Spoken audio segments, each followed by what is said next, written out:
समाधीनं पावन झालेल्या आणि त्यांच्या चिरंतन स्मृती जागवणाऱ्या गावामधून आलेले आदरणीय प्रमोद आप्पांच्या बद्दल बांदल साहेबांनी खूप काही भरभरून बोललेलं आहे, पण तरी देखील मला एक महत्वाची गोष्ट इथं नमूद करायची आहे, ती अशी आहे की प्रमोद आप्पा हे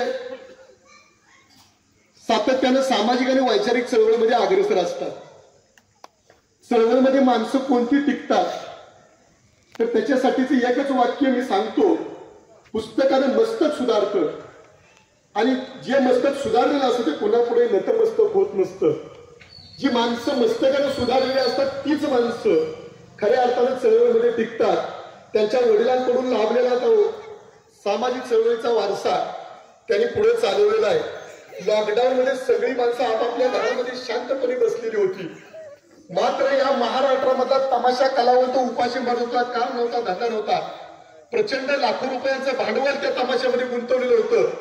कामगार बेकार होते, कार्यक्रम मिळत नव्हते. अशा काळामध्ये आदरणीय आप्पांनी आपल्या उत्पन्नातील बराचसाच पैसा या तमाशा कलावंतांना जगवण्यासाठी दिला.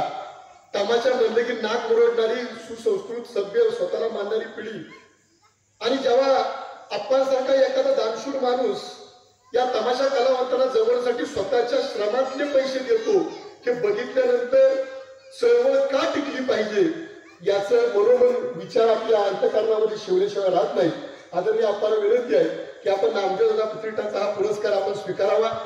खऱ्या अर्थानं आपल्या या पुरस्कारामुळं आमच्या पुरस्काराची उंची वाढल्याशिवाय राहणार नाही अशी आशा आम्हाला वाटते.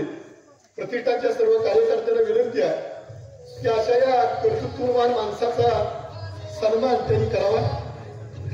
कोरोना काळातल्या तमाशा कलावंत लोकांना जगवणाऱ्या एका माणूसपणाचा सन्मान या ठिकाणी संपन्न होते.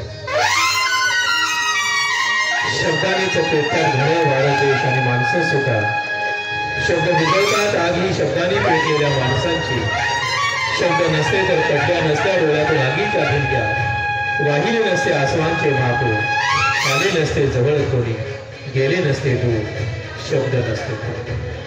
आपल्या या शब्दरूपी धैर्यानं आणि आपल्या विचारांच्या प्रेरणेनं अनेकांचं जीवनमान उंचवण्याचं, त्यांना जीवन जगण्याचं सार्थक आपण केलेलं आहे.